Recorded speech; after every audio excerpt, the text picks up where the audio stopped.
أعوذ بالله من الشيطان الرجيم بسم الله الرحمن الرحيم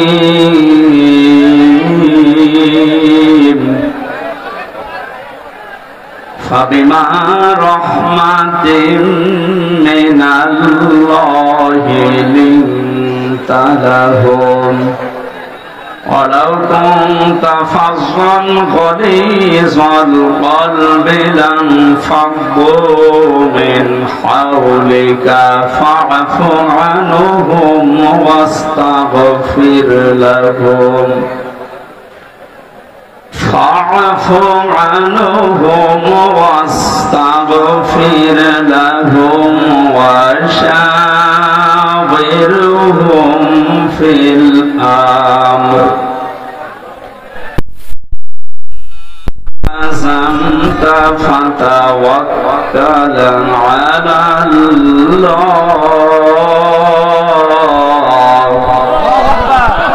إن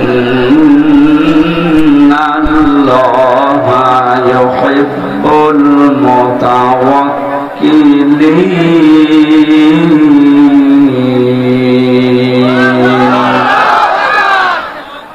صدقت يا ربنا. عن أبي هريرة رضي الله تعالى عنه قال قال النبي صلى الله عليه وسلم من أحب سنتي فقد أحبني ومن أحبني كان معي في الجنة رواه ابن ماجه. وقال تعالى في شأن رسوله إن الله وملائكته يصلون على النبي يا أيها الذين آمنوا صلوا عليه وسلموا تسليما اللهم صل على سيدنا مولانا محمد.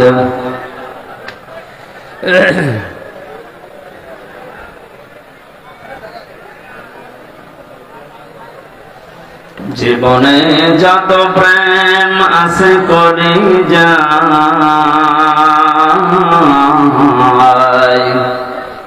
নবীজির তরে সবটুকু দিয়ে দেব তাই বিনিময়ে শাফাত যদি তার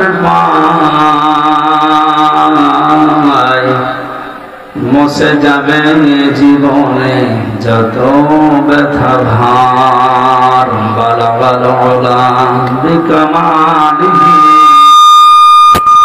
কাশাফাত দুজাবি হাসনাত জামিউ খিসালিহি সাল্লু আলাইহি ওয়া আলিহি আল্লাহুম্মা আমিন.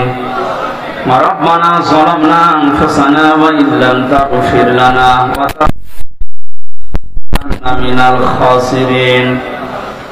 رب العالمين এ বিশাল আসমানের মালিক বিস্তীর্ণ জমিনের মালিক কোরআন কারীম আমরা শুনতে এসে তোমার শাহী দরবারে হাত তুলেছি।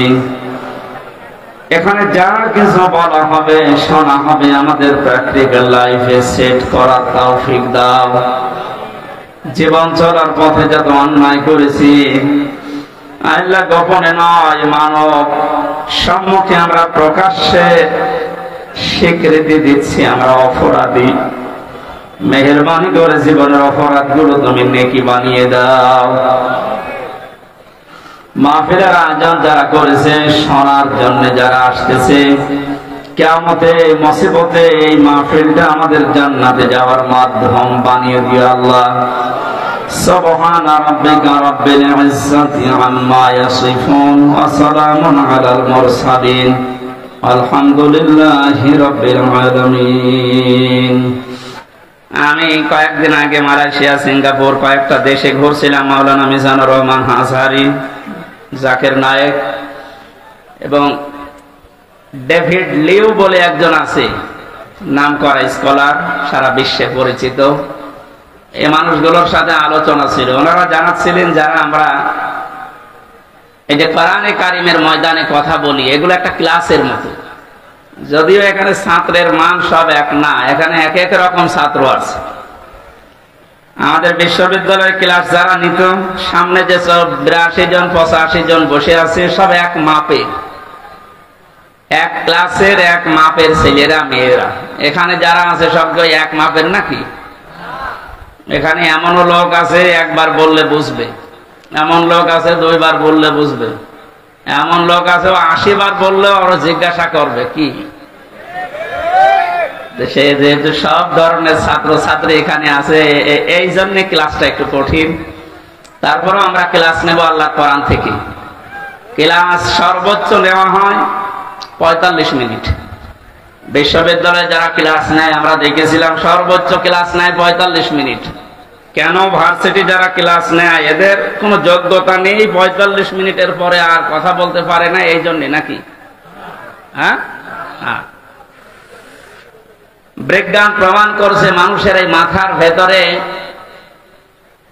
আল্লাহ 6টা জিনিস বিশেষ করে দিয়ে রেখেছেন। ফ্রন্টাল লব, অক্সিপিটাল লব, এরকম 6টা জিনিস দিয়ে সাজিয়ে এক একটার ভেতরে 8টা 10টা 12টা 15টা 18টা 24টা পর্যন্ত বিষয় দেওয়া আছে। এগুলো ক্যাচ করে। আমি বলতেই থাকলাম, আপনি শুনতেই থাকলেন না। মানুষের মেধায় কথা ধরার একটা লিমিট আছে। বিজ্ঞান প্রমাণ করেছে যে 40-45 মিনিটের পরে আপনি যদি কথা বলেন, আগেরটা ভুলে যাবেন, পরে আবার ওইটা যোগ হবে। এই জন্য যারা ক্লাস নেয় সারা পৃথিবীতেই প্রায় এই নিয়ম, 40-45 মিনিটের উপরে কোনো ক্লাস হয় না। কারণ আপনি কথাটা যেন ধরে রাখতে পারেন। এটা যেহেতু ক্লাসের মতো আমরা অন্তত 40 মিনিট না, 1-1.5 ঘন্টা মতো বা 1 ঘন্টা মতো কথা বলবো ইনশাআল্লাহ। কোরআনে কারিম থেকে কিছু নিয়ে যেন আজকে বাড়ি যেতে পারি। যত মানুষের নাম যেহেতু দেখলাম তাদের সম্মান আছে, এই জন্য আপনারা দাওয়াত দিয়েছেন, আমরাও তাদের সম্মান জানাচ্ছি কোরআনের অনুষ্ঠানে। আল্লাহ তুমি তাদের সম্মান আর মর্যাদা দুনিয়া আখিরাতে দুইটাই বাড়িয়ে দাও। সামনে বসা মুসলমান ভাইরা, পর্দার আড়ালের সম্মানিতা মা এবং বোনেরা, প্রশাসনের ভাইরা, প্রাণ প্রিয় জয়পুরহাটবাসী, দল মত জাতি বর্ণ ধর্ম নির্বিশেষে, এটা জামাতে ইসলামের অনুষ্ঠান নয়, এটা চরমনাই পীরের অনুষ্ঠান নয়, এটা বিএনপির অনুষ্ঠান নয়, এটা আওয়ামী লীগের অনুষ্ঠান নয়। হাদা বায়ানুল লিন্নাস হুদাল লিন্নাস। মানুষ পদবাচ্চে যারা বিবেচিত তাদের জন্য আল্লাহ এই কোরআন দিয়েছেন। কথা বলেন ঠিক কিনা? সুতরাং সেই নিয়ত নিয়ে আজকে আমরা এসেছি। বলেন আলহামদুলিল্লাহ। আল্লাহ পাক বলেন তাহা মা আনসালনা আলাইকাল কুরআনা লিতাশকা। হে নবী, এই কোরআন আমি আপনাকে এই জন্য দেইনি যে আপনি মার খাবেন, পৃথিবীতে না খেয়ে থাকবেন, অপমান হবেন, অপদস্থ হবেন, লাঞ্ছিত হবেন, বঞ্চিত হবেন না। এ কারণে আমি কোরআন দেইনি। কোরআনে কারিম আপনাকে আমি দিয়েছি পৃথিবীর উপরে থাকবেন। কোথায় উপরে আছে আজ আমরা? না। আমাদের যে সমস্ত ভুলের কারণে আমরা উপরে থাকতে পারি না, ওই বিষয়গুলো আজকে কোরআনে কারিম দিয়ে আমরা ক্লিয়ার করব। 27টা বিষয় আছে, আজকে আমি একটা বিষয় শুধু ক্লিয়ার করার চেষ্টা চালাবো ইনশাআল্লাহ। আয়াতের শুরুতে আল্লাহ তাহা শব্দটা দিয়েছেন। কোরআনে কারিমে আল্লাহ পাক নবীজিকে বিশেষ করে 7টা নামে ডাক দিয়েছেন, তার ভিতরে এইটা একটা। আমি যে কথা বলি ওখান থেকে শিক্ষা নিয়ে আসি, আপনি মিলাবেন তো কি নিয়ে আসি দেখেন। বিশ্বনবীকে আল্লাহ যে 7টা নামে ডাক দিলেন, তার প্রথম নাম ছিল ইয়াসিন। ইয়া হরফে নেদা, ইয়া মানে হে, সিন মানে সাজ্জেদ। নবীজির আপন চাচাতো ভাই হযরতে আব্দুল্লাহ বিন আব্বাস রাদিয়াল্লাহু তাআলা আনহু রাইসুল মুফাসসিরিন ছিলেন। তিনি বিশ্ব নবী ওযু করার পরে একদিন টয়লেট থেকে বের হওয়ার পরে দেখলেন ওযুর এক বদনা পানিকে যেন সামনে রেখে দিয়েছে। ওযু করার পরে জিজ্ঞাসা করলেন, পানির বোতল বা পানির এই লোটা বদনা কে রেখেছে এখানে পাত্রটা? হযরতে আব্দুল্লাহ বিন আব্বাস নবীজির আপন চাচাতো ভাই, ছোট মানুষ, এসে বলে, ভাই আমি রেখেছি। বিশ্বনবী ওই সময় ওই ছোট বালকের মাথায় হাত দিয়ে দোয়া করেছিলেন। দোয়াটা হাদিসের পাতায় এত বেশি আকারে হাইলাইট আছে। আল্লাহর নবী বলেছিলেন, মাবুদ তুমি একে দিনের গভীর জ্ঞান দান করো। তামাম দুনিয়াতে যত মুফাসসির আসবে কিয়ামত পর্যন্ত নবীজির এই দোয়ার কারণে এই লোকটাকে আল্লাহ মুফাসসিরদের সম্রাট বানিয়ে দিয়েছে।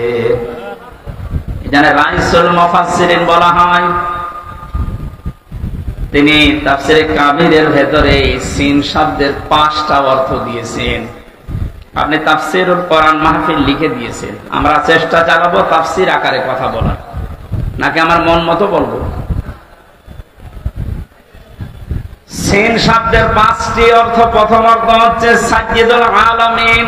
সিন মানে সাইয়্যিদুল বাশার, সিন মানে সাইয়্যিদুল কাউনাইন, সিন মানে সাইয়্যিদুল আম্বিয়া, সিন মানে সাইয়্যিদুল মুরসালিন। জয়পুরহাটবাসী ক্লাস চলছে, খুব খেয়াল করে কথাগুলো নেওয়ার চেষ্টা করেন। আমি ডেলিভারি দিলে আপনি যেন রিসিভ করতে পারেন ওইরকম প্রিপারেশন নেন। মালয়েশিয়াতে যতগুলো অনুষ্ঠানে আমরা কথা বলতে গেছি, মিজান ভাই দেখেছি বারবার বলেছে, মোবাইল যাদের আছে পকেটে রাখেন। একেবারে আমার দিকে অ্যাটেনশন নিয়ে এমন ভাবে থাকবে মানুষ যেমন মাছ ধরার জন্য বসে থাকে। থাকতে পারবে না ঘন্টাখানি, সব বন্ধ, কথাবার্তা তো দূরের কথা, এদিকে ওদিকে তাকাবেন না। কারণ এটা এবার যে পয়েন্ট গুলো বলবো একটা বুঝবেন না, সকালবেলায় কাশিয়াড়া বাজারে বসে গল্প করবে না, কি বলে গেল, হয়তো রাজনীতি হয়ে গেল। আপনি দেখেন তো রাজনীতি হয় কিনা। প্রথম অর্থ হচ্ছে সাইয়্যিদুল আলামিন, আলম না। এই পৃথিবীতে এখন স্বাধীন পরাধীন মিলে রাষ্ট্রের সংখ্যা 228টা। কয়টা? আমার মনে হচ্ছে কয়েকদিন পরে 235টা হবে। 7টা বাড়তেছে। কথা বলেন, আমি কি ইয়ার্কি মারছি? 7টা বাড়ছে না? পাকিস্তান থেকে আমাদেরকে ওরা 1 ভাগ করে আলাদা করে যদি ওরা আমাদের বন্ধু হয়, তা আমরা 7 ভাগ করে দিচ্ছি, আমরা বড় বন্ধু। আপনি কি বুঝে চিল্লাচ্ছেন নাকি আন্দাজে? বিশ্বনন্দিত মুফাসসির আল্লামা সাইদি রাহমাতুল্লাহ আলাইহি উনি বলেছিলেন, না বাবরি মসজিদ যেভাবে টুকরা টুকরা করেছে ভারত, ওইভাবে আল্লাহ ওদেরকে টুকরা টুকরা করবে। আমার তো মনে হচ্ছে তার এই স্বপ্ন এখন বাস্তবে রূপ নিচ্ছে। 228টা রাষ্ট্র থেকে এখন কিছুদিনের ভেতরে শুনবেন রাষ্ট্রের সংখ্যা পৃথিবীতে 235টা। 28 আর 7 কত হয় বলেন না কেন?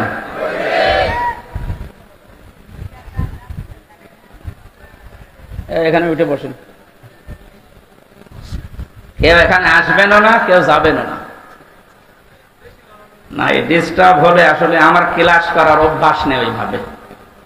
একটু সাহায্য করেন আমাকে।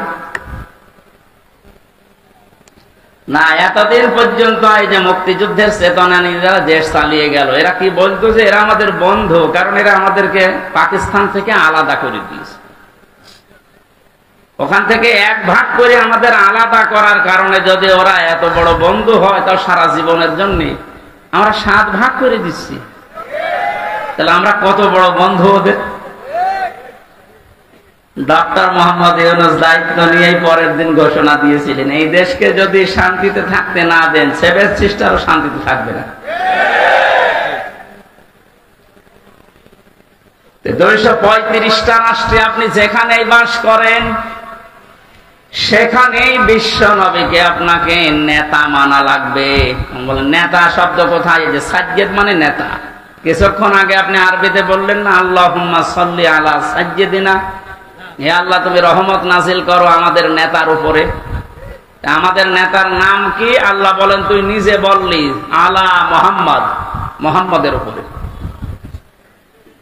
এই জন্য আল্লাহর ঘোষণা দেওয়া আদর্শ বা নেতা এই পৃথিবীতে মাত্র একজন আছে, তার নাম মুহাম্মদুর রাসূলুল্লাহ। কেউ যদি এই পৃথিবীতে 235টা রাষ্ট্রে বাস না করে বলে আমি মঙ্গল গ্রহে থাকি, সেখানেও আপনাকে মানা লাগবে, কারণ সাজ্জিদুল আলামিন। কেউ যদি বলেন আমি চাঁদের দেশে থাকি, সে দেশেও আপনাকে রাসূলুল্লাহকে নেতা মানা লাগবে। বিশ্ব নবী বাদ দিয়ে অন্য কেউ আপনার নেতা হতেই পারে না। কেন বারবার এই শব্দটা বলছি? এটা যদি শুধু দুনিয়ার সাথে সম্পৃক্ত হতো, এটা কোরআন আমার সামনে, আল্লাহর কসমের শব্দ আমি এতবার উচ্চারণ করতাম না। এই সম্পর্ক কিন্তু আখিরাতের সাথে। নারী হোক আর পুরুষ হোক, তার একমাত্র আদর্শ হওয়া লাগবে বিশ্ব নবী। মানুষকে যখন কিয়ামতে আল্লাহ তুলবেন, প্রতিটি মানুষকে বিচারের প্রথম ধাপে আল্লাহ ডাক দেবেন তার সামনে একা একা। অকুল্লুহুম আতিহি ইয়াউমাল কিয়ামাতি ফারদা। সূরা মরিয়ম 16 নম্বর পারা 10 নম্বর পৃষ্ঠার 15 নম্বর লাইনের শেষ নাম্বার রুকু 95 নম্বর আয়াত। আল্লাহ পাক বলেন কিয়ামতে প্রতিটি মানুষ আমি ডাক দেব বিচার করার জন্য, স্রেফ একা একা। কয়জন করে? কেউ থাকবে। জয়পুরহাটবাসী এবার বিবেককে প্রশ্ন করেন তো, আপনি যে জীবন তৈরি করেছেন, এখনই যদি হঠাৎ করে মারা যান, আল্লাহ যদি বিচারের প্রথম স্টেপে আপনাকে একা একা তার সামনে দাঁড় করান, আমাকে জিজ্ঞাসা করা লাগবে না, আপনি নিজেকেই বলেন তো যে জীবন তৈরি করেছেন আল্লাহর সামনে দাঁড়াতে পারবেন না? আমার এখন 33 বছর বয়স। 92 সালে আমি জন্ম নিয়েছি। মাঝে মাঝে একা থাকলে মনে হয় কিয়ামতের প্রথম ধাপে যদি বলে আল্লাহ হামজা তোরে আমি মাফ করে দিলাম 2024 সালের আগস্ট মাসের 31 তারিখ পর্যন্ত, যা তোর হিসাব নেই। শুধু সেপ্টেম্বরের 1 থেকে 16, এই 16 দিনের হিসাব দিয়ে তুই জান্নাতে চলে যা। ও জয়পুরহাটবাসী, আমার ঈমান থেকে আমি বলছি, আমার এই 16 দিনের হিসাবও এখনো জোগাড় হয়নি। আপনারা পারবেন না? আপনারা পারবেন। হিসাব এই শব্দটা শুধু নাম শুনি, এটাতে কত কঠিন বিষয়। কয়েকদিন আগে আমার মামলা যত ছিল সব আদালত খারিজ করে দিয়েছে। মামলার কপি হাতে নিয়ে বিচারপতি বলছে কি দেখে মামলার বিচার করবো, এর মধ্যে কোনো মাল নেই, ফেলে দিবে। সরকারি পিপি যে ছিল তারা বলছে কি দেখে বিচার করবো, একটা মামলা হলো কে নাকি ওর বর্ষণীকে সংসদ ভাঙতে গেছে সেই 20 সালে। আমার সন্দেহ করে ধরে নিয়ে 3 বছর আটকিয়ে রেখেছে। আমি বলতে গেলাম যে বিচারপতি এই মামলা তো আপনার হাতে 3 বছর ছিল, এতদিন তো আপনি কিছুই বলেননি, হঠাৎ আজকে বলছেন কোনো মাল নেই। এই কথাই বলতো যে হুজুর আমার কিছু করার নেই, আমার হাত বাঁধা ছিল। কথা বলছেন 3 বছর পরে এখন যেমন হাত বাঁধা নেই, খোলা আছে। এদেশে এখন 1628টা চেয়ার দায়িত্বে আছে বাংলায়, তার ভেতরে আমাদের ওসি সাহেব একজন। আমরা চাই 1628টা চেয়ারে যারা বসে আছে তাদের হাত যেন একটাও বাধা না থাকে, সব আবু সাইদের মতো খোলা থাকে। বৈষম্য বিরোধী ছাত্র আন্দোলনে যারা শহীদ হয়েছে তাদের রক্তের দাম যদি দিতে চান, তাদের জীবনের দাম, তাদের যে 9টা দাবি ছিল তার 2 নাম্বার দাবি এইটা যে আমরা কারো হাত বাধা দেখতে চাই না, সবার হাত খোলা থাকবে। বাস্তবতা পেয়েছিলাম কি এই 15.5 বছরে শুধু একজনের হাত খোলা ছিল, বাকি কাওয়া কাদের থেকে শুরু করে যারা সব হাত বাঁধা ছিল। এজন্য বাকি যা বলতো সব ভুয়া, ওই একজন যা বলবে তাই।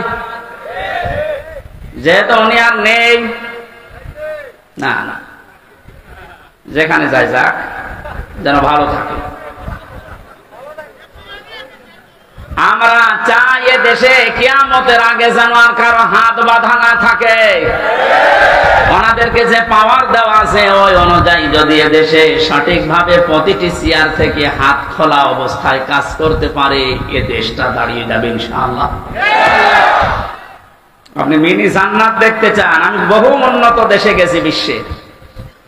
আমি আকিজ গ্রুপে ছিলাম, আপনারা জানেন। ওদের বহু দেশে ব্যবসা আছে। একটা ভিসা লাগালে 27টা দেশ ঘোরা যেত। এরকম জায়গায় যেয়ে দেখেছি ওই সমস্ত দেশগুলো উন্নত হওয়ার পেছনে কারণ এই, ওরা যে আইন পাশ করেছে ওইটার প্রয়োগ আছে। আমাদের দেশেও আইন পাশ হয়, কিন্তু প্রয়োগ করতে গেলে ওনাদের হাত বাঁধা। এখানে হাত যেন আর কারো বাধা না থাকে।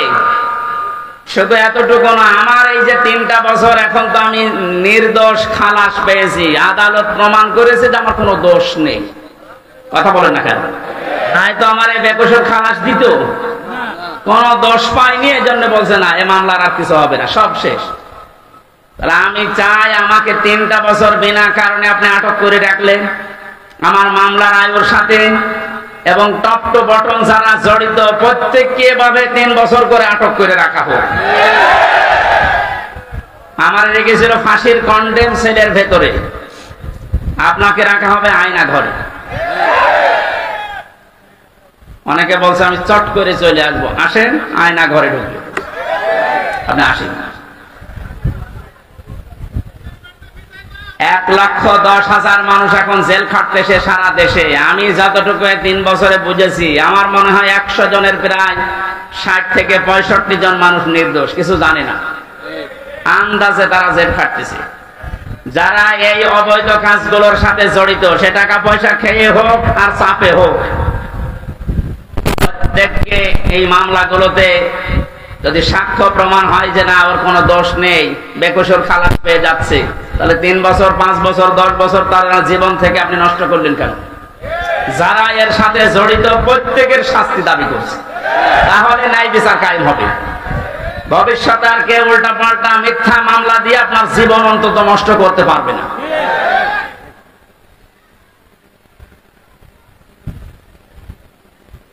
হিসাব বড় কঠিন জিনিস। আমি যখন আসছিলাম আদালত থেকে, হঠাৎ ব্যক্তি নিয়ে আসতেছে হাজী সেলিম, নাম শুনে বোঝা যাচ্ছে আল্লাহর ওলি হবে। বলছে চরিত্র শয়তান অত নিচে নামে না, হাওয়া করে কাঁদতেছে। আমার তো মনে হচ্ছিল ওই সময় ওর সামনে আমি, আমার যতটুকু বাস্তবতা দেখে মনে হচ্ছে আদালতকে জানাবো, কথা তো বলতে পারে না, নৌকা বলতে গেলে হৌকা বলে ফেলে, কথা বের হয় না। যদি কথা বলতে পারতো ভালোভাবে, ও বলতো আদালত আমার যত কিছু আছে সব আমি দিয়ে দিলাম, আমারে ছেড়ে দিন। কিয়ামতের ময়দানটাও ঠিক এইভাবে আল্লাহ সাজাবেন। আল্লাহ পাক বলেন ওয়াসাহিবাতিহি ওয়া আখিহি ওয়া ফাসিলাতিহি আল্লাতী তুবি। মানুষ তার নিজের ভাইকে, তার নিজের স্ত্রী সন্তানকে, তার জ্ঞাতি গোষ্ঠীকে, তার বংশের লোক, তার দলীয় লোক, তার আত্মীয় স্বজন, যত যারা সাহায্য করতো, তাকে আশ্রয় দিত দুনিয়ায়, সবাইকে আল্লাহ সামনে নিয়ে বলবে আল্লাহ এগুলো সব দিয়ে দিলাম মুক্তিপণ হিসাবে, তুমি আমারে কিছু বলবা না। এই কথাটা কি মিথ্যা মনে হচ্ছে? সূরা মারিজের আয়াত, আল্লাহ নিজে নাযিল করে জানিয়েছে মানুষ এটা বলবে।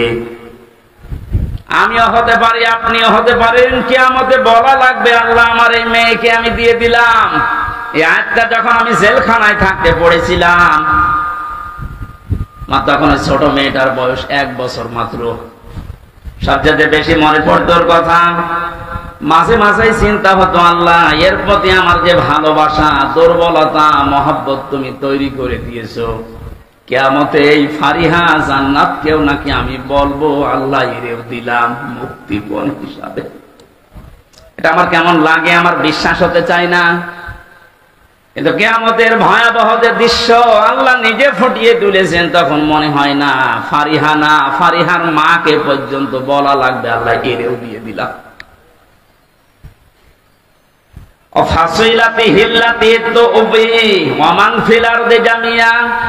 দুনিয়া আমার স্থাবর অস্থাবর যত সম্পদ আমি বৈধ অবৈধ পথে উপায় করেছিলাম সব তোমাকে দিলাম,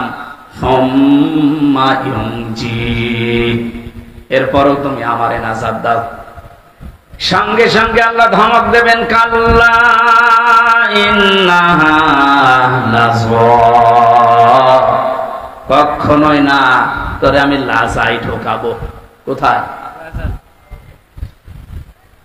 এখানে আলেম থাকলে জিজ্ঞাসা করেন, লাজা শব্দটা শুনতে যত সহজ মনে হচ্ছে, ভেতরের অবস্থা অত সহজ না। আল্লাহ বলেন নাযাআতাল লিশাওয়া, এখানে প্রবেশ করার সঙ্গে সঙ্গে মানুষের আগে চামড়া উঠে যাবে। জয়পুরহাটবাসী কি একটা ঘর আল্লাহ বানিয়েছেন, যেখানে প্রবেশ করলে আগে মানুষের চামড়া উঠে যাবে। রিমান্ডে আমি দেখেছিলাম, মাটির নিচে যখন আমাকে নিয়েছে তো বহু ভয়ঙ্কর জায়গা আমি দেখেছি।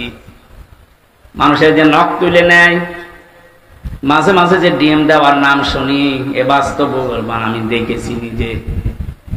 যতদিন রিমান্ডে ছিলাম আমি বহু মামলার আসামি, কিন্তু কোনদিন আমার চামড়া খুশি পড়ে গেছে না, হয়নি।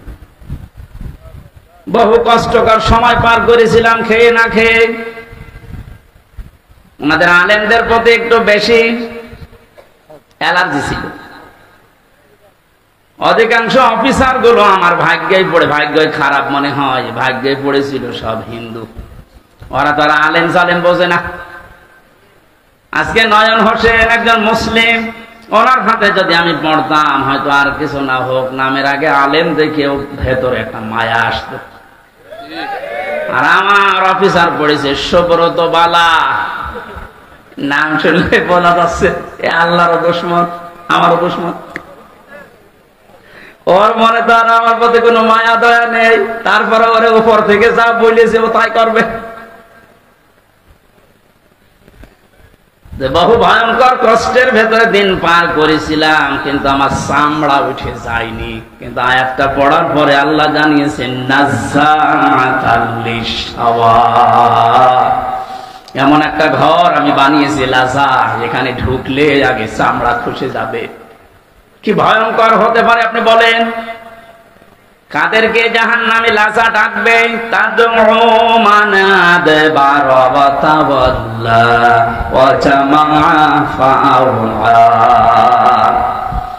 যে মানুষগুলোকে সত্যের দিকে আহ্বান করা হয়, সত্যকে সত্য জানার পরও যারা অহংকার করে, এতবার করে, মুখ ফিরিয়ে চলে যায়। আর এই চরিত্রের মানুষ বাংলাদেশে বেশি। জানে যে এটা সত্য বিষয়, সত্য পথ, এরপরও হিংসা করে, অহংকার করে মানতে চায় না। খালি দেখে যে এটা তো আমার দলীয় লোক না, এ তোমার বাবার মুরিদ না, তখন আস্তে করে মুখ ফিরিয়ে চলে যায়। এটা সত্যকে আপনার মন বলছে যে এটা সত্য পথ, এটা সঠিক পথ, শোনার পরে জানার পরও যদি আপনি মুখ ফিরিয়ে চলে যান, আপনাকে আল্লাহ প্রবেশ করাবে লাজায়। কোথায়? কি ভয়ঙ্কর তথ্য আল্লাহ দিলেন দেখলেন না? চামড়া খসে যাবে আগে। 2 নম্বরে দুনিয়ায় যারা মাল সম্পদ, অর্থ সম্পদ শুধু জমা করে আর কি করে সংরক্ষণ করা যায় এই চিন্তা ভাবনায় থাকে। এই 15.5 বছরে যারা টাকা পয়সা জমিয়েছে, আপনি দেখেন তাদের দিকে, কোনদিন ঘূর্ণ অক্ষরও ভেবেছিল যে এভাবে আমার হঠাৎ করে হারিয়ে যাবে? ভাবে না। যারা জমা করেছেন বৈধ অবৈধ না দেখে শুধু জমিয়েছেন জমিয়েছেন জমিয়েছেন, আর কি করে সংরক্ষণ করা যায়, এটা স্থায়ী করা যায় সেই চিন্তা ভাবনা করে শুধু স্থায়ী করার চিন্তা। দেশে জায়গা নেই, বেগম পাড়া বানিয়েছে, সুইস ব্যাংকে রেখেছে টাকা। অনেকের কত টাকা সে নিজেও জানে না। এখন কিছু কিছু মানুষ ধরা পড়ছে, দেখছেন না? বালিশের ভেতরে টাকা, ফ্রিজে টাকা। একটা মানুষের চলতে কত টাকা লাগে বলেন তো? এই যে দরবেশ, কি হবে তারা টাকা দিয়ে বলেন? এখন তো ঠিপি পচা ডিম খাচ্ছে। এত টাকার মালিক বাংলাদেশে, ধনীর তালিকায় সে লোকটা 1 নম্বরে, অথচ আদালতে তুলতে গেলে এই মানুষটাকে ডিম মারছে। কত বড় রাগ হলে আদালতে তোলার সময় মানুষ যে লাথি মারে বলেন। আমরা তো নিয়েছিলাম আদালতে, আমাদেরকেও নিয়েছে ওইভাবে, মাথায় দড়ি দিয়ে, হাতে হ্যান্ডকাপ দিয়ে, মনে হচ্ছে ছাগল গরু নিয়ে যাচ্ছে। কিন্তু হ্যাঁ, আমি দেখেছি যে অফিসার গুলো আদালতে তোলার সময় আসতো, এই প্রশাসনের এই মানুষগুলো চোখের দিকে তাকিয়ে দেখেছে, ওরা মনে মনে কাঁদতেছে। ওদের শুধু উপরের নির্দেশ আর হাত বাঁধা ছিল, এই জন্য কিছু করতে পারে নাই। নাম নিতে এখন আর বাধা নেই। গারদখানায় বহু অফিসারকে আমি পেয়েছিলাম মুসলিম, ওরা নিজেরা চুরি করে যায় নামাজ নিয়ে এসে আমার বলতো, হুজুর আপনি নামাজ পড়ে নেন। নিজেদের হালাল টাকা, অবৈধ টাকা না, জানে যে অবৈধ টাকা দিলে খেতে চাবে না। নিজেদের বেতনের টাকাগুলো দিয়ে, গরিব মানুষ ক টাকায় বেতন পায়, ওখান থেকে একটা ছোট্ট রুটি, ছোট্ট পাউরুটি এনে বলতো সারাদিন কিছু খাননি খান। কঠিন বিপদের সময় যে মানুষগুলো সাহায্য করেছিল, বিশেষ করে আমার আব্দুল আলিম কারাগারের ভেতরে এবং ওই গারদখানায়, ওই মানুষগুলোর জন্য এমনিতেই মন থেকে কান্না চলে আসে। দোয়া করি, আল্লাহ তুমি তাদেরকে সর্বোচ্চ জায়গায় পৌঁছিয়ে দাও, তাদের জীবনের অভাবগুলো দূর করে দাও। যে চরিত্র দুইটার কথা বললাম আছে বাংলাদেশে, আপনি মিলান। যাদেরকে সত্যের পথে ডাকা হলে অ্যাবাউট টান করে চলে যায়, আর যারা শুধু সম্পদ জমা করে আর হিসাব নিকাশ করে যে কত হচ্ছে, এই চরিত্রের মানুষ দেশে আছে না নেই? এখানে বলেন, এই মানুষগুলো আমরা দাঁড়াবো আল্লাহর সামনে। আমি তো বললাম আমার 16 দিনের হিসাব এখনো ঠিক হয়নি, আর আপনার 16 বছরের হিসাব কি করে ঠিক করে রেখেছেন? এইটার হিসাব আসলে মানুষের জীবন পাল্টানো সহজ। ওই যে মক্কার লোকগুলো যারা মানুষ খুন করত, জেনা করত, মানুষের সম্পদ ছিনতাই করত, ওদেরকে যখন নবীজি এই ভয়টা তৈরি করেছিলেন যে জবাব কিন্তু দেওয়া লাগবে, এই মানুষগুলো এতে পরিবর্তন হয়ে গেছে, যারা নারীর ইজ্জতের জম ছিল তারা নারীর ইজ্জতের পাহারাদার হয়ে গেছে। আমরা এই দেশে এইটাই করতে চাই, কিন্তু এটা করার জন্য যেটা লাগবে তার নাম কোরআন। এটা বাদ দিয়ে মানুষের চরিত্র সংশোধন করা সম্ভব না, এইটাই আমরা চাচ্ছি। মানুষগুলো যারা চিন্তা করে, রাহাজানি করে, যারা জেনা করে, মদ খায়, এই মানুষগুলোর ভেতরে জবাব দেওয়া লাগবে। এই টেন্ডেন্সি যদি আমরা এই সমস্ত অনুষ্ঠানগুলো করে করে ঢুকিয়ে দিতে পারি, যারা চিন্তাই করছে তারাই সম্পদের পাহারাদার হবে ইনশাআল্লাহ। নবীদের যুগে যারা হয়েছিলেন তারা তো মানুষ না ফেরেশতা? তারা যদি হতে পারে কোরআনের দ্বারা, আমরা পারবো না ইনশাআল্লাহ? কিয়ামতে আপনি দাঁড়াবেন সর্বপ্রথম আল্লাহর সামনে কয়জন করে বলেন বলেন? এখানে আমি 8টা শিক্ষা নিয়ে আসতে চেয়েছি। প্রথম নম্বরে আপনার জীবনে যেন একটা ধাক্কা লাগে না, আমি একটু থেমে যাই, আমি কি নিয়ে হাজির হচ্ছি। এখনই যদি চোখ বন্ধ হয়ে যায়, আমার তো এখনই দাঁড়ানো লাগবে। দ্বিতীয় নম্বরে, কত মানুষ আমাদের ভারত, বাংলাদেশ, পাকিস্তানে বহু জায়গায় আমি ঘুরেছি, মানুষের ভেতরে এই টেন্ডেন্সি, এই বিশ্বাস, এই কথা কে যেন ঢুকিয়েছে যে কোনো চিন্তা নেই, কিয়ামতের ময়দানে বাবা আছে। এরকম বিশ্বাস নেই দেশে? আপনাদের এই রংপুর, রাজশাহী, রংপুর এই সমস্ত বিভাগগুলোতে একটু কম আছে, এগুলো বেশি চট্টগ্রাম, সিলেটে। ওরা এত ভক্ত বাবার, আমার মনে হয় রাসূলুল্লাহকে অত ভালোবাসে না। এখান থেকে আমি যেটা নিয়ে আসতে চেয়েছি, আল্লাহ বলেন কিয়ামতে একা একা দাঁড়াবি, কেউ থাকবে না। তাহলে এই কথা দিয়ে যারা আপনাকে ধোঁকা দিয়ে বোকা বানাচ্ছে যে চিন্তা নেই বাবা থাকবে, এটা ডাহা মিথ্যা কথা বলেন। আর এগুলো তৈরি করার জন্য সবচাইতে বড় ব্যবসার জায়গা এই মাজার। 48,000 মাজার এখন এই দেশে সরকারি জরিপে। আপনি একটা মাজার দেখান যেখানে শরীয়তের বিরোধী কাজ নেই, একটা দেখান। নবীজি জানিয়েছেন লা তাত্তাখিযুল কুবুর মাসাজিদা, কবরকে সেজদার জায়গা বানিও না। অথচ অধিকাংশ মাজারে দেখি সেজদা দেয়। বলেন, মাজার পাকা করা নিষেধ, মোজাইক করা নিষেধ, টাইলস লাগানো নিষেধ। অথচ গরু ছাগল মরে গেল 3 তালা হচ্ছে কবর। এই জন্যই তো হক্কানি আলেমরা বলছে মাজার গড়িয়ে ভেঙে দেন, কোনো কাজ নেই মাজারের।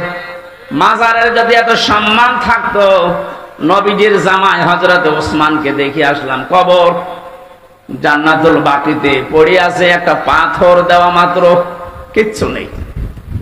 যিনি জান্নাতের গ্যারান্টি জিন্দা অবস্থায় পেয়েছেন দুনিয়ায়, তার কবর যদি শুধু একটা পাথর দেওয়া থাকে মাথার কাছে বা পায়ের কাছে, আপনি কি তার চাইতে বড় কিছু হয়ে পড়েছেন যে আপনার কবর পাকা করা লাগবে? এগুলো যারা করছে বা করবে, এক কথায় বলছে সব ব্যবসা, কোনো কাজ নেই। মাজারে আগরবাতি মোমবাতি টাকা পয়সা দিলে যদি ভাগ্য খুলতো, রাসূলুল্লাহর যে কবর আমার মনে হয় 50 তলা হয়ে যেত। কথা বলেন, পৃথিবীর সর্বশ্রেষ্ঠ মানুষের কবরে যদি টাকা দেওয়া না লাগে, মোমবাতি দেওয়া না লাগে, আগরবাতি না লাগে, দোয়াও করতে দেয় না। আমি রাসূলের রওজার পাশে দাঁড়িয়ে শুধু এভাবে হাত তুলেছিলাম যে পুলিশ পাহারা দেয় ওখানে, আমার হাতের উপরে ওই যে লাঠি হাতে থাকে, বাড়ি দিয়ে বলছে কি চাচ্ছেন আপনি? কিছু চাই না, রাসূলের জন্য দোয়া করছি। আমি আরবিতে ওনারে বললাম, ওনার ভাষা দিয়ে আমারে বলছে কি বলেন, আপনি যদি দোয়া করার দরকার হয় কাবা শরীফের কাছে, কাবার দিকে তাকান, কাবার মালিকের কাছে কিছু বলেন, রাসূলের কাছে আপনি কি চান? ও মনে করছে আমি কিছু চাচ্ছি। শ্রেষ্ঠ কবর পৃথিবীতে, তার কবরের পাশে দাঁড়িয়ে যদি কিছু চাওয়া যায় না হয়, পৃথিবীতে আর কোন মহারথী আছে যে তার কবরের পাশে যে চাওয়া যায়? সুতরাং এই ভ্রান্ত ধারণা থেকে, এটা যে রেকর্ড হচ্ছে এই জন্য বলছি, কালকে সারা বাংলাদেশ সহ বিশ্বে বাংলা ভাষাভাষী মানুষের কাছে ছড়িয়ে যাবে। সবাইকে আহ্বান জানাচ্ছি, আপনি কিয়ামতে কোন বাবা নিয়ে উঠবেন না, কোন পীর সাহেব নিয়ে না, আপনি একা একা উঠবেন। কয়জন করে? স্রেফ একা, কেউ থাকবে না। আপনি এবার মিলান যে আপনি কি জবাব দেবেন। এ ধারণা যারা ঢুকিয়েছে তাদেরও এটা ওদের দরবার টিকানোর ব্যবসা। আমি তো কোরআনের আয়াত বলে দিয়েছি, সূরা মারিয়াম 95 নম্বর আয়াত। এর উপরে আর কোন দলিল পৃথিবীতে আছে? এরপরও যদি কারো মন খারাপ হয় তাহলে এই আয়াতটিকে বাদ দিয়ে দেন। না, এবার আর পারবে না। বিচারের দ্বিতীয় ধাপ, আমাদের এই বাংলাদেশে 4 প্রকারের রায় হয় আমরা দেখেছি। এই জয়পুরহাটের জেলা আদালত যেটা আছে, এখানে ম্যাজিস্ট্রেট কোর্টে একটা রায় হয়, এরপরে জজ কোর্টে আবার রায় হয়। এখানে যদি আপনার রায় বিপক্ষে যায়, আপনি হাইকোর্টে যান ঢাকায়। হাইকোর্ট থেকেও যদি আপনি ন্যায় বিচার না পান, মনে করেন আমি অবিচার হয়েছে আমার প্রতি, আপনি আর একটা কোর্টে যান, সুপ্রিম কোর্টে যান। এর উপরে আর কোন কোর্ট এ দেশে আছে? বলেন বলেন। তাহলে বাংলাদেশের রায় হয় কয় প্রকার? আল্লাহ পাক যে রায় দেবেন কিয়ামতের ময়দানে, যে ধাপ বানিয়েছেন, আমাদের যেমন 4 ধাপ, আল্লাহর রায় হবে 2 ধাপ। প্রথমে আল্লাহ আপনাকে ডাকবে স্রেফ একা একা, দ্বিতীয় নম্বরে আপনাকে এবার একা ডাকবে না। এইটা বোঝানোর জন্য আমি পর্যন্ত এসেছি, শুনতেছেন? কিয়ামতে এবার আল্লাহ মানুষকে, প্রতিটি মানুষকে ডাক দেবে, ইয়াউমা নাদউ কুল্লা উনাসিন বিইমামিহিম। সূরা বনী ইসরাঈল 15 নম্বর পারা 8 নম্বর পৃষ্ঠা 3 নম্বর লাইনের 72 নম্বর আয়াতের প্রথম অংশে আছে। এটা তাফসিরে ফি জিলালিল কোরআন আছে। আমি বিশ্ববিদ্যালয়ে থাকাকালীন যত তাফসির মিলিয়েছি, এই ইমামিহিম এই শব্দের সাথে 42টার উপরে আমি দেখেছিলাম ইংরেজি সহ। প্রতিটি মুফাসসির আয়াতের ব্যাপারে এক কথাই দিয়েছেন, আল্লাহ পাক বলেন কিয়ামতের ময়দানে প্রতিটি মানুষকে বিচারের দ্বিতীয় ধাপে আমি ডাক দেব তার নেতার সাথে। কার সাথে? বলেন বলেন। এবার আমার প্রশ্ন আপনার বিবেকের কাছে, এদিকে তাকান। প্রথম ধাপ তো শেষ, আপনি কি করবেন আপনি জানেন আর আল্লাহ জানেন। আমি তো বললাম আমারটা মেলানো সম্ভব হচ্ছে না, তার 16 দিনের। আপনি 16 বছর, 32 বছর, 45 বছর, 60 বছর মিলাবেন কি করে বলেন? আপনার তো এখনই কান্নাকাটি শুরু করা দরকার। ওই বিবেক যেহেতু আপনার মরে গেছে, এবার দ্বিতীয় ধাপে আসেন তো। আপনাকে এবার আল্লাহ একা ডাকবে না, অবশ্যই কোরআনের আয়াত সত্য। 100 ভাগ না 98 ভাগ? বলেন বলেন।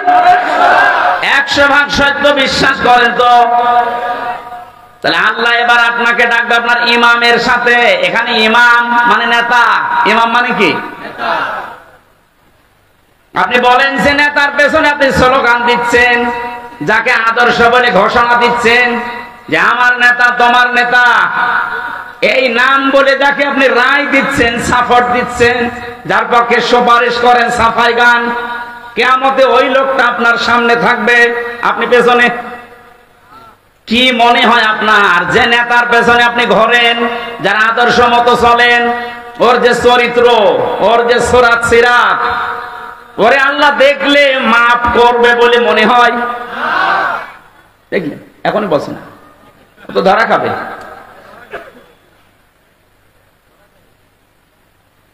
আমি তামাশা করার জন্য বলি না, আমার ইমান থেকে বলছি। কোরআনের এই চোখটা লাগিয়ে আমি দেখতে পাচ্ছি আমরা 100 জনের এই দেশে 98 জন ধরা খেয়ে বসে আছি। এই জন্য বলছিলাম এটা স্রেফ দুনিয়ার বিষয় হলে বলতাম না, এর সম্পর্ক আখিরাতের সাথে। ওই যে ইয়াসিন, আল্লাহর ঘোষণা দেওয়া নেতা এই একজন, তাকে না মেনে আপনি যাকে মানেন, তিনি যদি আপনার সামনে থাকতেন মুহাম্মদুর রাসূলুল্লাহ, আপনার চিন্তা থাকতো না। কথা বলে না কেন? তিনি বাদ দিয়ে আপনি যাকে মানেন, আপনি তো তাকে মানেন না। যাকে মানেন বলেন তো সেই লোকটা আপনার সামনে এখন দাঁড়িয়ে, আপনি পেছনে। আল্লাহ তো আগে তাকাবে তার দিকে। তার যে সুরাত সিরাত, তার চরিত্র কিছু না হলেও কিছু আপনি জানেন। আপনার চাইতে বেশি জানে ওর সম্পর্কে কে? আরো জোরে বলেন। নিজে নিজেই বলছেন যে না, ওর দিকে তাকালে আল্লাহর মাফ করা সম্ভব না, তা আপনার পর্যন্ত তো যাবেই না।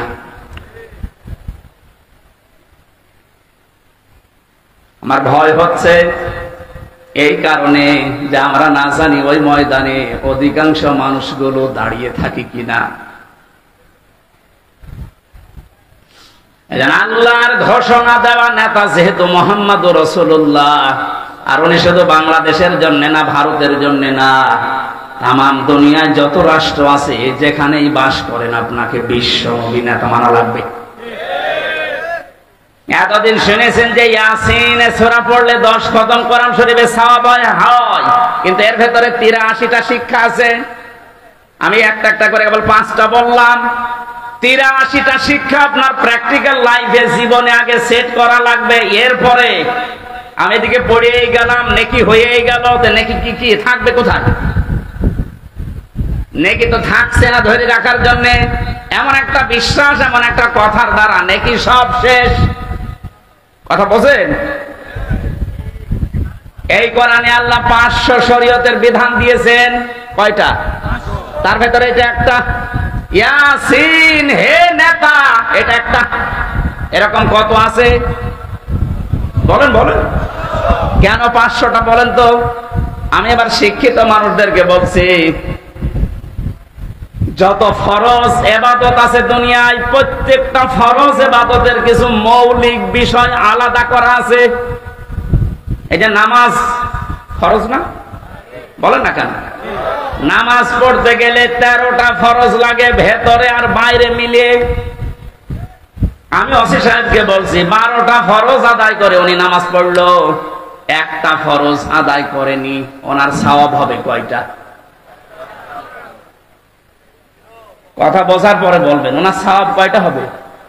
কিচ্ছু হবে না, 0, শূন্য। এখন যদি বলেন না বাস্তবতার সাথে তো মিলছে না। আমি তো 12টা করেছি, অন্তত 5টা সওয়াব দেন, হবে? কারণ আপনি বাদ দিয়েছেন কি বলেন বলেন? ওয়াজিব আছে 14টা, 13টা আদায় করেছেন, একটা আদায় করেননি, আপনার নামাজ হবে না? না, নামাজ হবে, কিন্তু জরিমানা দেওয়া লাগবে। সহসিজদা বলে না? সহসিজদা মানে কি? জরিমানা। সহসিজদা মানে কি? তাহলে ফরজ যদি একটা বাদ যায় শেষ, ওয়াজিব বাদ গেলে হবে, কিন্তু সহসিজদা দেওয়া লাগবে, জরিমানা না দিলে ওইটাও শেষ। বাকি আছে নামাজ ভেঙ্গে যায়, নষ্ট হয়ে যায় 19টা কারণে। কয় কারণে? এর একটা কারণ যদি পাওয়া যায়, 18টা ঠিক আছে, নামাজ থাকবে না ভেঙে যাবে? আরো জোরে বলেন। এটা যেমন সহজ ভাবে বুঝলেন, নামাজের ভেতরে অমৌলিক কিছু জিনিস আছে যেগুলো না হলেও নামাজ হয়ে যাবে। যেমন সুন্নাত আছে 12টা, মুস্তাহাব আছে 70টা। এরকম ভাগ ভাগ করে আমি 2 রাকাত নামাজ পড়তে গিয়ে 60,000 মাসালা পেয়েছি। কয়টা? আমার মনে হয় এখানে 60,000 মাসলা সবারই জানা আছে। 60টাই জানা নেই। যে জন্য আমি এ পর্যন্ত আসলাম। এবার আসেন, এই যে মঞ্চটা, এই মঞ্চের মৌলিক জিনিস 2টা, একটা খুঁটি আর একটা সামিয়ানা।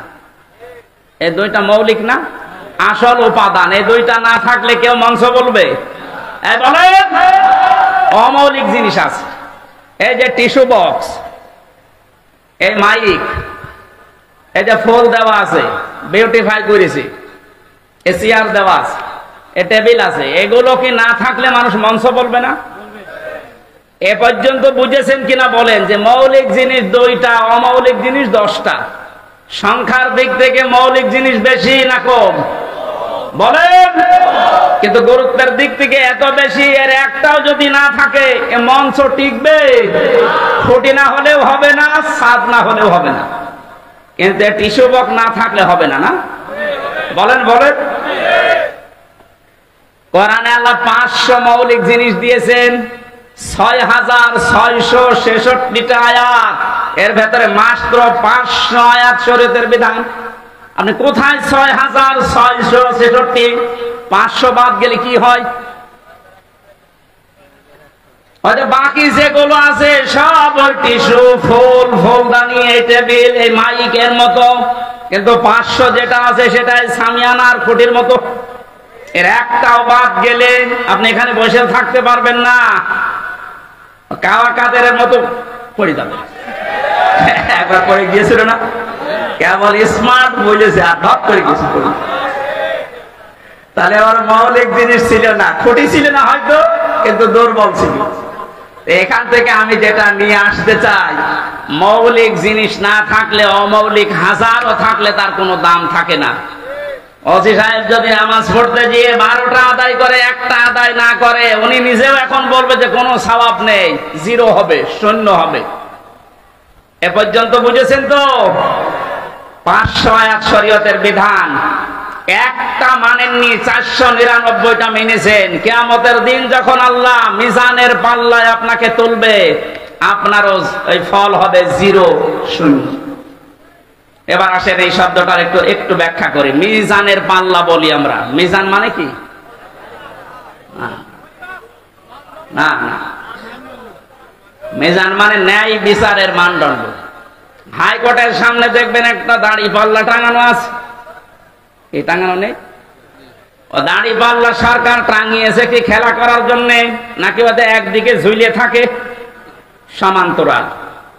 দেশের 18 কোটি মানুষকে বোঝাতে চায় দেশের সরকার যে কোন জায়গায় যদি ন্যায় বিচার না পাও, এখানে ন্যায় বিচার পাবা, এটা ন্যায় বিচারের প্রতীক। তাহলে দাড়ি পাল্লা মানে ন্যায় বিচারের মানদণ্ডের প্রতীক। এটা আমলের মাপ দেবে না মিজানের পাল্লায়? এটা শুনেছেন কোনদিন নাকি আজকে শুনলেন? কিয়ামতের দিন আল্লাহ মাপ দেবে কি? আমল। বলেন বলেন। আমল মানে কি? কে বললো আমল মানে নেক কাজ? মানে আমল মানে শুধু কাজ। নেক কাজ হতে হলে তো সলিহাত ধরতে হবে। তাহলে আমল মানে বাংলায় কি বলেন? কাজ। এখানে যারা আছে, ক্লাস চলছে, আমার ডক্টর বাড়ি ডক্টর লোকমান স্যার এইভাবে হাতে কলমে উনি শেখাতেন। তোমরা কাজ করতে চাও, এই যে মঞ্চটার কথা বললাম, এটা যদি আমি স্যারকে বলি, স্যার এই মঞ্চটা আপনি মেপে দেন, উনি দাড়ি পাল্লায় তুলে দেবে। এটা মাপার জন্য একটা যন্ত্র আছে না? কি নাম? কি ফিতা। নাম কি? ফিতা দিয়ে মাপলে বুঝতে পারবে না কত কত ইঞ্চি কত ফুট। এই যে পানিটা যদি ওনারে দিয়ে বলি এটা ফিতা দিয়ে মেপে দেন, হবে? এটার জন্য সিসি লাগবে, লিটার লাগবে, এরকম যন্ত্র আছে আলাদা। ওনারা যদি সাইল দিয়ে বলে যে ফিতা দিয়ে সাইল মেপে দেন, হবে? ওটার জন্য বাটখারা লাগে, কেজি লাগে। পৃথিবীর প্রতিটা জিনিস যে তো মাপ করার জন্য আলাদা আলাদা যন্ত্র আছে। তাহলে আমল মানে আমরা সবাই বলছি আমল মানে কাজ। আমল মানে আমল হচ্ছে আরবি, বাংলায় কাজ, ইংরেজিতে ওয়ার্ক। এই যে কাজ, আমি স্যারকে যদি বলি স্যার এই 5 কেজি কাজ মেপে দেন, পাগল বলবে না? কাজ কি দাড়ি পাল্লায় মাপে মানুষ যে 5 কেজি কাজ আর এদিকে 10 কেজি কাজ? হবে? কাজ মাপতে হলে একটা আলাদা যন্ত্র আছে। সেই যন্ত্রের নাম কি? হ্যাঁ, না না, আপনারা এলাকায় কি পড়াশোনা নেই নাকি? কি পড়েন? কামেল পাস করেন, অনার্স মাস্টার্স করেন, একটু বুঝে বুঝে পড়া যায় না? কাজ মাপতে হলে একটা আলাদা যন্ত্র আছে, ওই যন্ত্রের নাম হচ্ছে গুরুত্ব। নাম কি?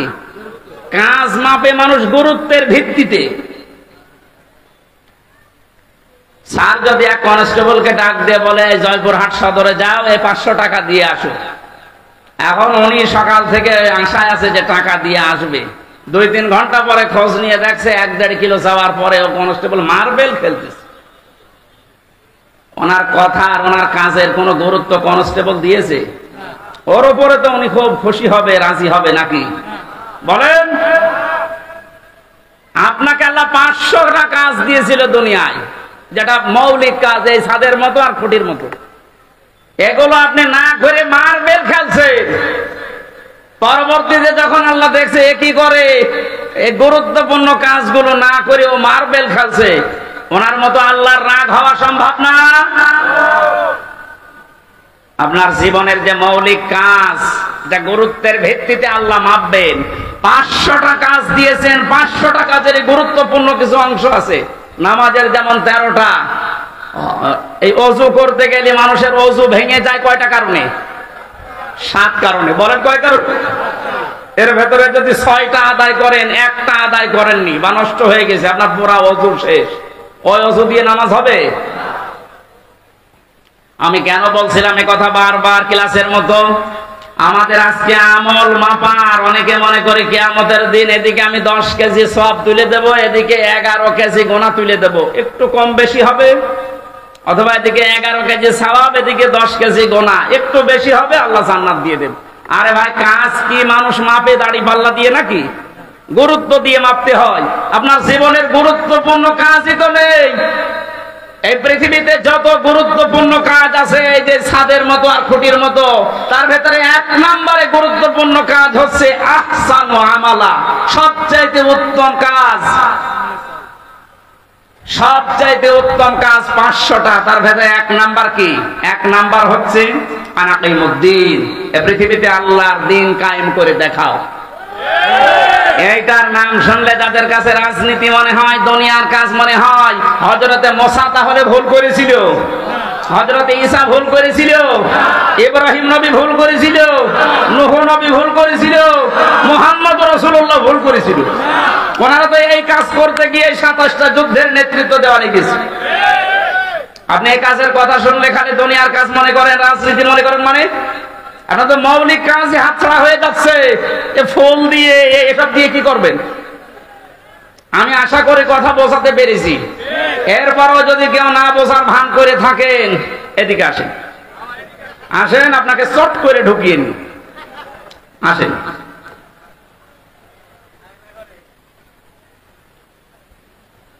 কিয়ামতে যেহেতু আপনার সামনে আপনার নেতা আগে থাকবে, এরপরে আপনি থাকবেন, এই জন্য এমন কোন মানুষের সামনে পেছনে থাকা যাবে না যারা দেখলেই আল্লাহর রাগ হয়। এরকম নেতা দেশে নেই। রাত 12টার পরে যার পা ঠিক মতো মাটিতে পড়ে না, রিকশা ছাড়া বাড়ি যেতে পারে না, এক কথা বলে না কেন? খেজুর গাছে ধাক্কা দিয়ে বলে বড় ভাই সাইড দেওয়া, কতক্ষণ দাঁড়াবো? আপনি এই মানুষের পেছনে এখনো থাকবেন? কালকে এই বাংলাদেশের ইসলামী আন্দোলনের একজন সর্বোচ্চ নেতা, আপনাদের রাজশাহীতে বাড়ি, অধ্যাপক মুজিবুর রহমান, অনেক ঘোষণা দিয়েছে এই দেশে যেন কোনো মদখোর, কোনো মাতাল আপনার এই সিলটা না পায়। এটা তো উনি বানিয়ে বলিস, সূরা ইয়াসিনের ব্যাখ্যা এটা। এমন মানুষকে আপনি এইটা দেবেন না যে সামনে ওই লোকটা থাকলে আল্লাহর আগে রাগ হয়ে যাবে, আপনার পর্যন্ত যাবেই না। এই জন্য আল্লাহ যেহেতু নবীকে 7টা নামে ডাক দিয়েছিলেন, তার ভেতরে প্রথম ইয়াসিন, এরপরে তহা, এরপরে আব্দুন বা আব্দুল্লাহ, এরপরে মুজাম্মিল, মুদ্দাসসির, আহম্মদ, মুহাম্মদ। আমরা প্রতিটি শব্দের ব্যাখ্যা আছে, এত কথা বলতে গেলে মেলা রাত হয়ে যাবে। আমরা রবিউল আউয়াল মাস, যেহেতু এই মাসে নবীজির জন্ম, এই মাসেই মৃত্যু। বিশ্ব নবী এই মাসে এসেছিলেন, এই মাসে ইন্তেকাল করেছেন। তাকে নিয়ে বিশেষ করে যে মাতামাতি হয় এই রবিউল আউয়াল আসলে, এটা কোরআন হাদিসে বর্ণিত নেই।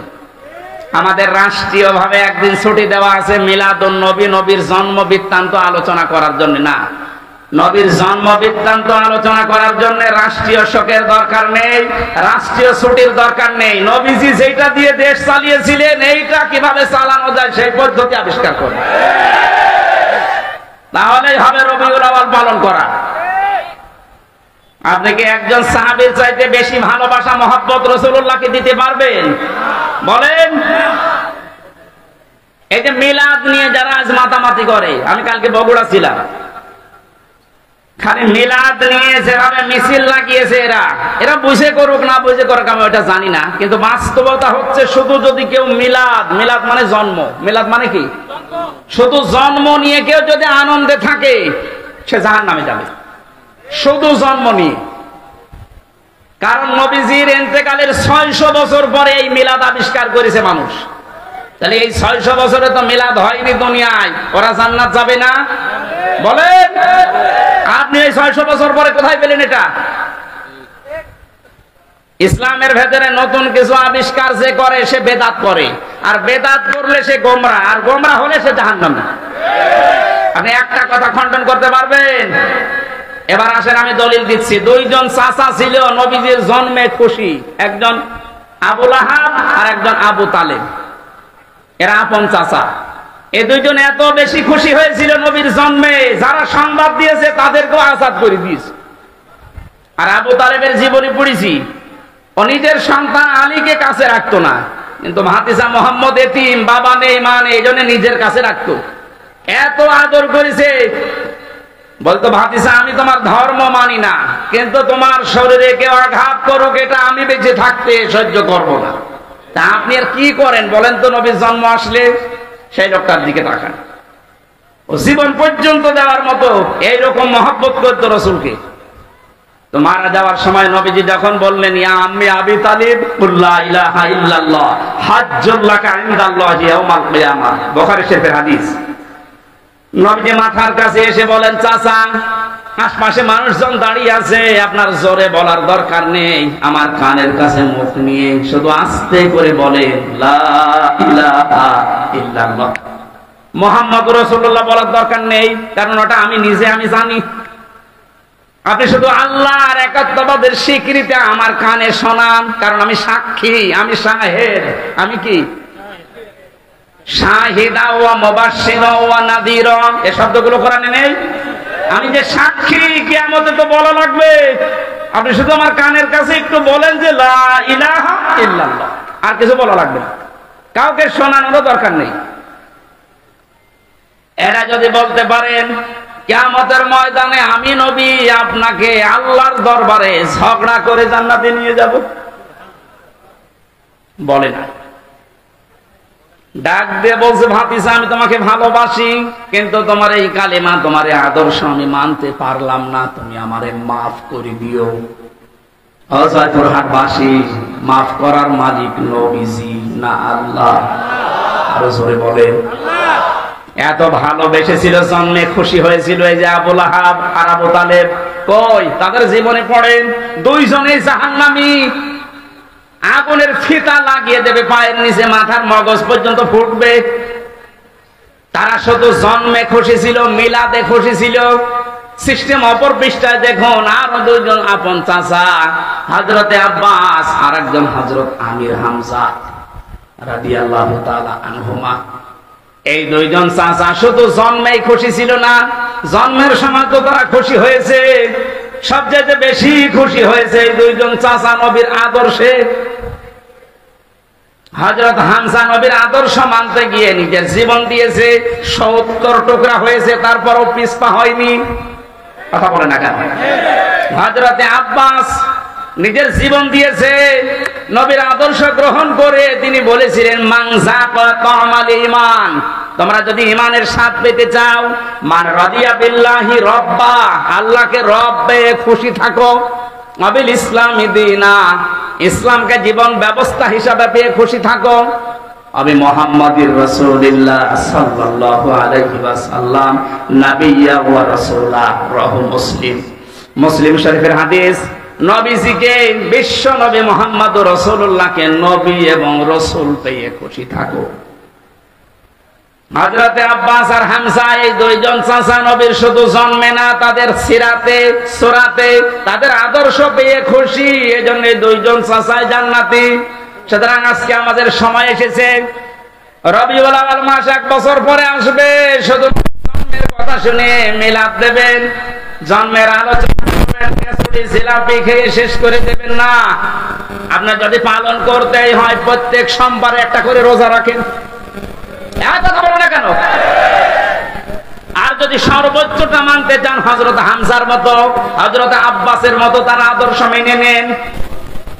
ফাবিমা রাহমাতিন মিনাল্লাহি লিনতা লাহুম ওয়ালাউ কুনতা ফাজ্জান গালিযাল কলবি লানফাদ্দু মিন হাওলিক ইলা আখিরি আয়াত।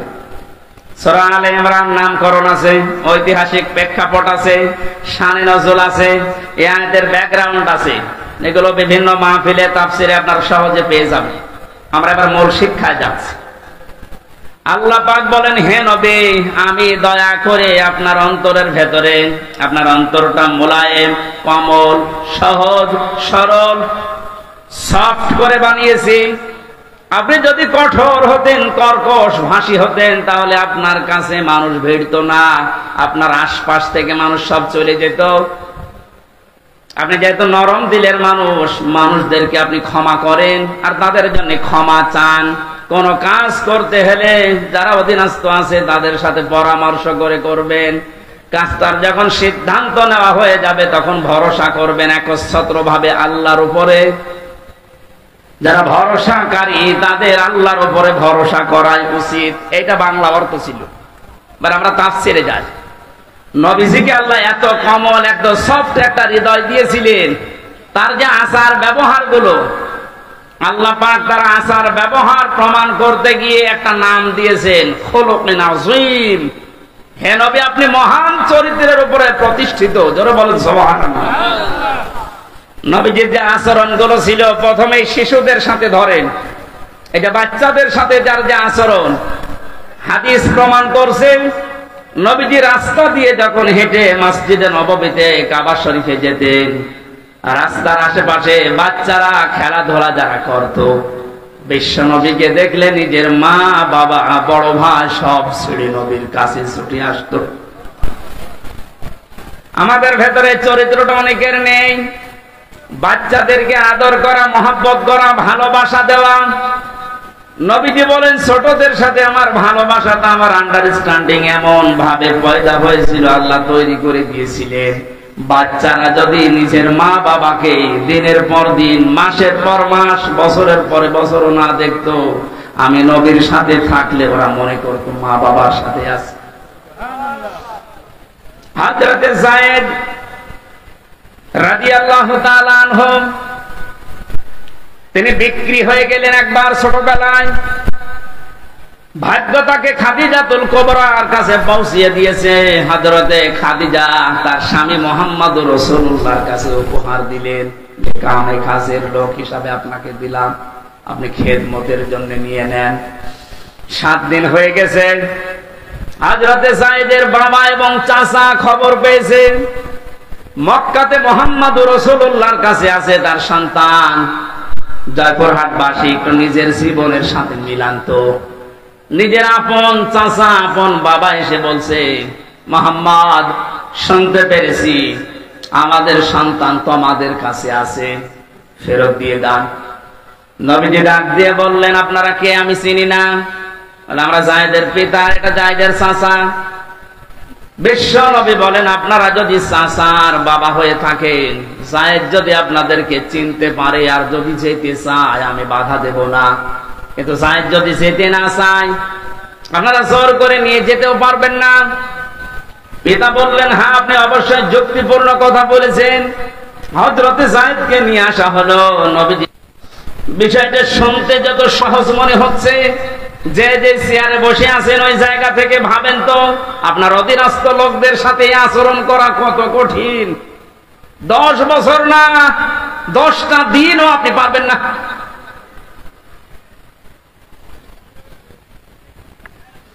অনেক থানাতে আমি এই সেই 13 সাল 14 সাল 15 সাল এই সালগুলোতে আমি থানাতে বেশি থাকতাম। ওসি সাহেব, এই যে কনস্টেবল যে লোকটা অস্ত্র নিয়ে গেটে দাঁড়িয়ে থাকে, এর সাথে যে আচরণটা করে, মাঝে মাঝে আমার মনে হতো, আল্লাহ এই কনস্টেবল যদি ওই চেয়ারে বসে, আর আল্লাহ তুমি ওরে যদি ওখানে কনস্টেবল হিসাবে দাঁড় করিয়ে রাখো, ও যে ব্যবহার করলো কিছুক্ষণ আগে, ওইটা যদি ওর সাথে করতো, আমার মনে হয় ঘৃণায় মরে যেত।